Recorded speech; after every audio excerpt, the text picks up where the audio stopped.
When it comes to product reviews at large, so much of what's out there is very subjective and feeling based and emotion based. It's just like, one person sort of has an experience, they tell experience, and that's it. And there is value in that. I don't want to discount the value, but we really wanted to take a different approach where we would conduct essentially objective tests using basically just different measurement devices, whether it's as simple as a yardstick and a ruler to sort of measure like how far something is sinking and compressing, to thermal cameras for cooling, to accelerometers for motion transfer, to doing sort of frame by frame video analysis so we can see, okay, how long in exact seconds and frames does this material take to recover back to its original shape.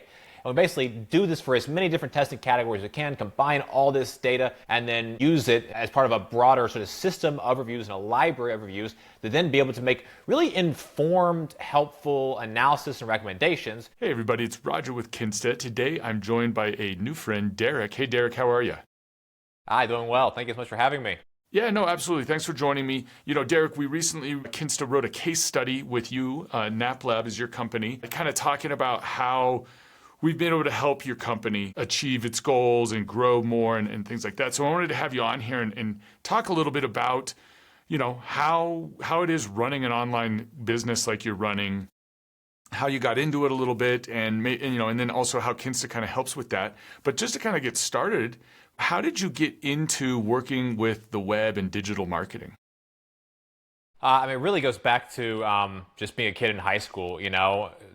When I was 15, 16, I started trying to build my own websites and was doing stuff on WordPress and a little bit of blogging and just trying to seeing what I could create. In the beginning, I was just doing, I had guides on kind of like vacation destinations that we had been to as a family. I did a whole big site and blog and an ebook about a major video game at the time called World of Warcraft. So I kind of really cut my teeth in high school and college, and that really kind of got me started kind of on this path of, just kind of web development and blogging and affiliate marketing and kind of all things trying to, make a living online. Okay. And so WordPress obviously plays a big role here. As a quick kind of thought, one of the things that I'm seeing as a challenge in our industry right now is that it feels a lot like younger people are not interested in building their own websites, using WordPress and things like that. Do you have any thoughts around that and how we can get the younger generation more interested in WordPress?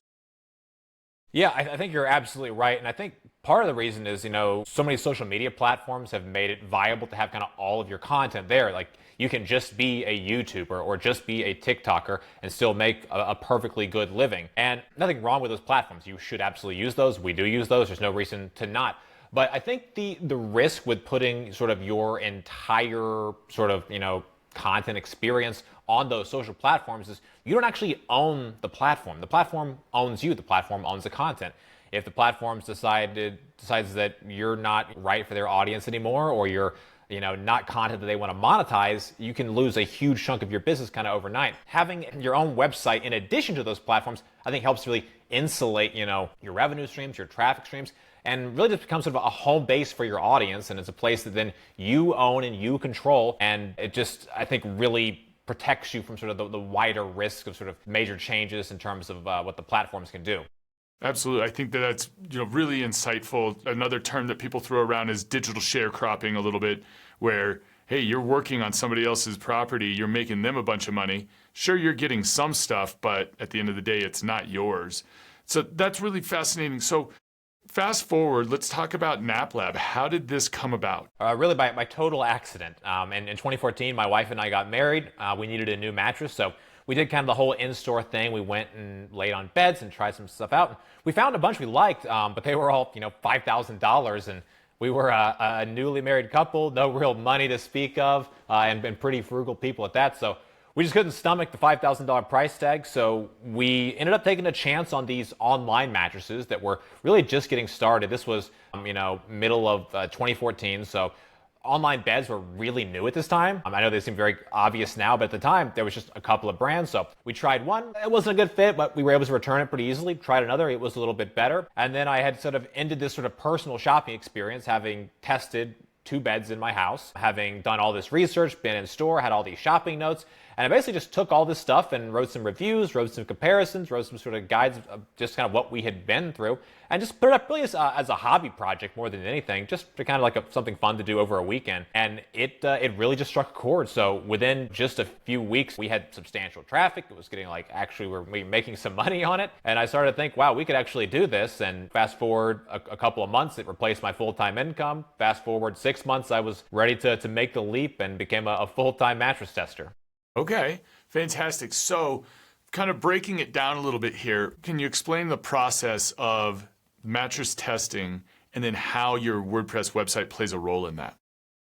Sure. So when we set out to sort of build NapLab as a platform, we wanted to really make a focus on objective and data-driven testing. When it comes to product reviews at large, so much of what's out there is very subjective and feeling-based and emotion-based. It's just like one person sort of has an experience, they tell experience, and that's it. And there is value in that. I don't want to discount the value, but we really wanted to take a different approach where we would conduct essentially objective test using basically just different measurement devices, whether it's as simple as a yardstick and a ruler to sort of measure like how far something is sinking and compressing, to thermal cameras for cooling, to accelerometers for motion transfer, to doing sort of frame by frame video analysis so we can see, okay, how long in exact seconds and frames does this material take to recover back to its original shape. And we basically do this for as many different testing categories as we can, combine all this data, and then use it as part of a broader sort of system of reviews and a library of reviews to then be able to make really informed, helpful analysis and recommendations. When we have all this data, we can say things like, okay, this mattress is 20% cooler than this mattress, or hybrids on average perform 30% better for sex compared to memory foam mattresses. And just the types of insights that maybe seem kind of obvious to some people, but when you have actual numbers and data, they become, I think, a lot more powerful, and people can really believe what they're seeing. Okay, fantastic. How many data points are you currently collecting when you're doing these tests? We do 43 data points on each mattress. Wow, that's amazing. All right, so then you're putting this into the WordPress website. Are you using any types of plugins, or have you developed your own plugins? So yes, we do have a bunch of plugins. I think ACF Advanced Custom Fields is a big one that drives a lot of like where our data goes. We're able to fill those fields out to then get the data presented in the right place around the site. In addition, we use Facet WordPress, or maybe it's WordPress Facet. I can always remember which way it goes. That drives our comparison tool. So again, it's pulling a lot of the same fields that are already in ACF, and then we're able to present that data in a way that's really easily accessible, but most importantly, facetable or filterable. So someone can go in there and say, okay, I want a memory foam, and I want it to be a medium feel, and I want it to be less than $1,000, and they can see everything we reviewed down to just those specific criteria that they're looking for. And so having those sort of foundational plugins is essential, definitely.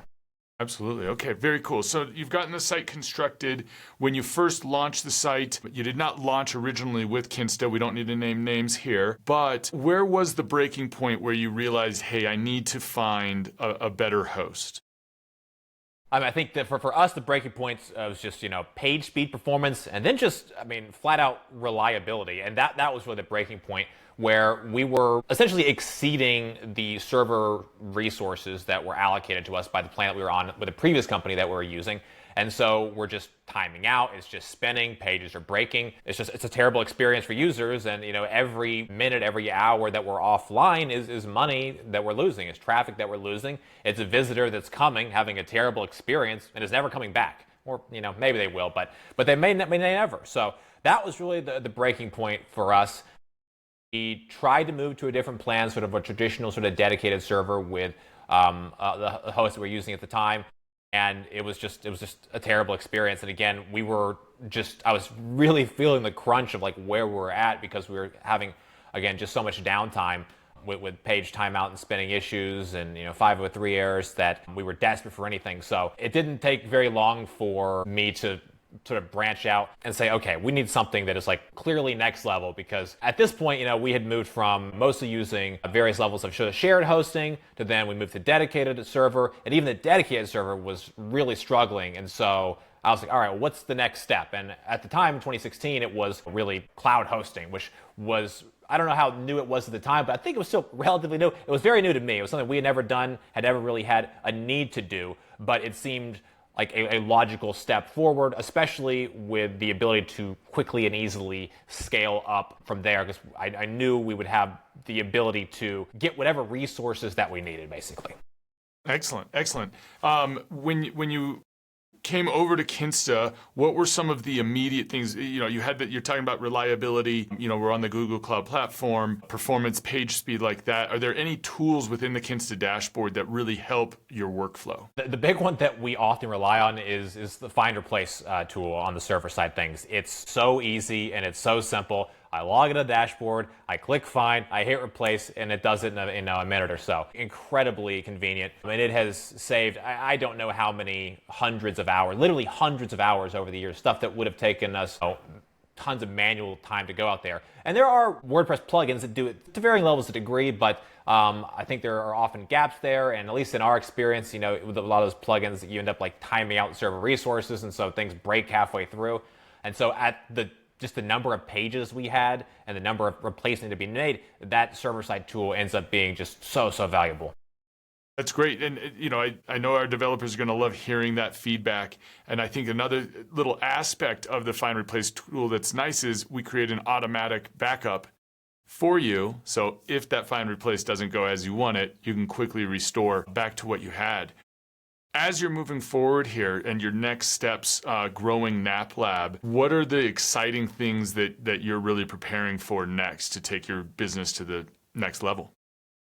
I don't know how excited they are, but so much of what we're doing right now is just really trying to improve our content every day. So I look at stuff that I made a year ago, and it's good, and yet when you're in sort of a business like this, I'm always trying to iteratively improve. So, every day, every week, we make small little step-by-step improvements. And over the course of a year, it ends up being a lot of improvements. So stuff that we made a year back just feels really kind of antiquated, just not the level that we're currently making.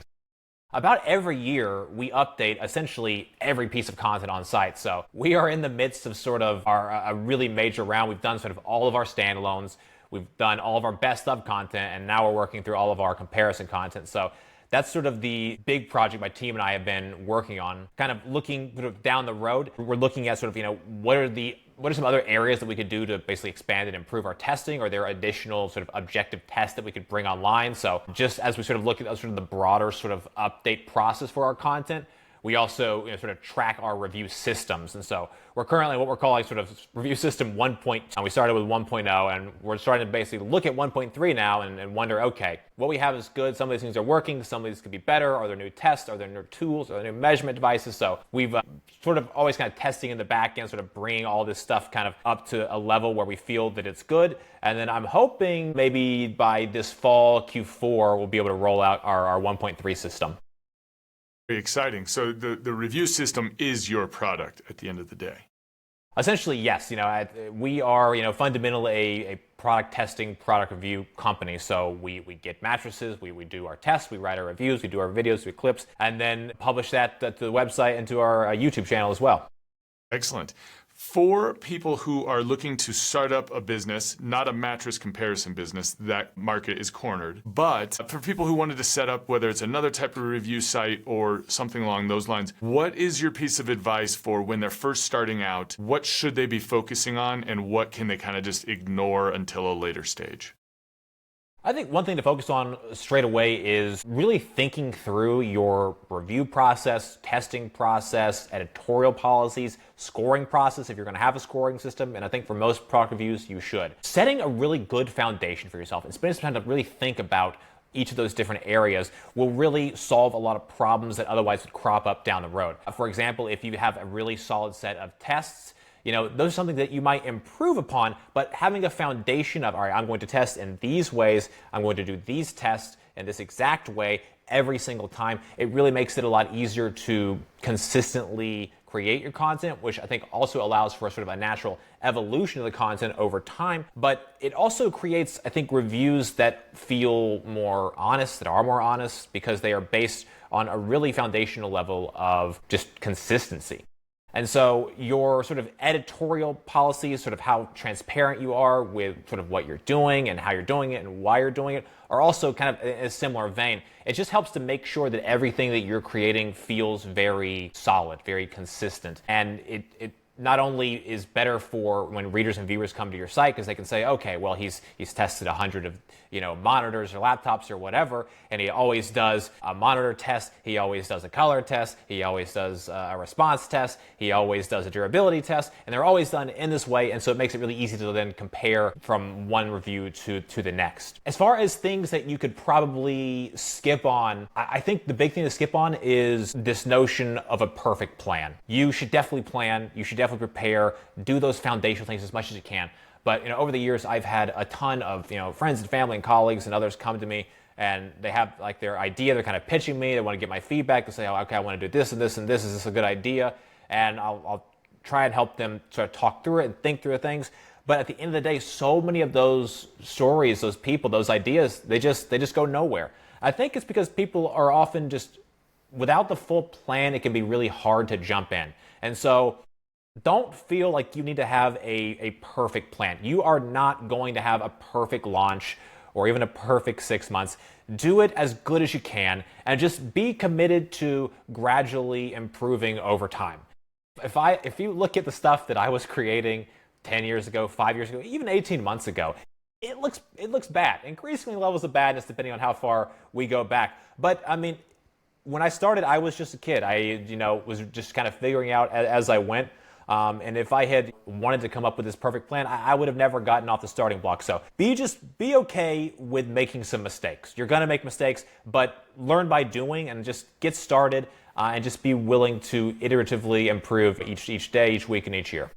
Excellent. Great advice. Getting towards the last questions here, what do you think if you had started using Kinsta earlier, how do you think that might have impacted your business? Well, I think anybody that's sort of been involved in the web and websites and hosting, it doesn't take very many issues with your host to burn through a lot of your hours. I'm trying to, make sure as much of my time is spent doing the things that matter, doing podcasts, doing tests, doing reviews, improving our review process, and hours that I'm spent talking with customer support trying to figure out some weird issue that doesn't seem like it has anything to do with me is time I'm not doing something else. So I think understanding that there is a cost to your time. Yes, you can deal with a lower tier host that maybe isn't as reliable, or you have to spend more time with their customer service. But again, there's a cost to your time.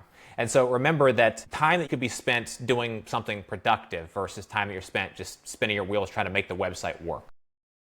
I think that's great advice. And, that's the big thing I always talk to people about. This is what managed hosting is. We are your sysadmin. You don't need to worry with all of these configurations and integrating Cloudflare into there. We're just going to take care of that so you can stay focused on WordPress and on your business. So very well put. I couldn't have done it much better. If people want to get in touch with you, wrapping it up here, what is the best way for them to reach out? So the best way, if you're in the market for new mattresses especially, visit us over at naplab.com, naplab.com. We have our reviews, comparisons, best of, guides, and a whole lot more there. We also have our Mattress Finder quiz there. You input, your personalized information, needs, preferences, budget. That goes straight to me, and I send you back a personalized recommendation. If you have a non-mattress question, you just want to reach out to me with the chat, you can just hit me up in my contact form at NapLab as well. Beautiful. Excellent. Derek, I really appreciate the time. It's great talking with you. I'd love to follow up with you at some point if you'd be up for it. Absolutely. We'd love that. All right, man. Great talking to you. We'll talk to you again soon. Likewise. A pleasure. Thanks so much.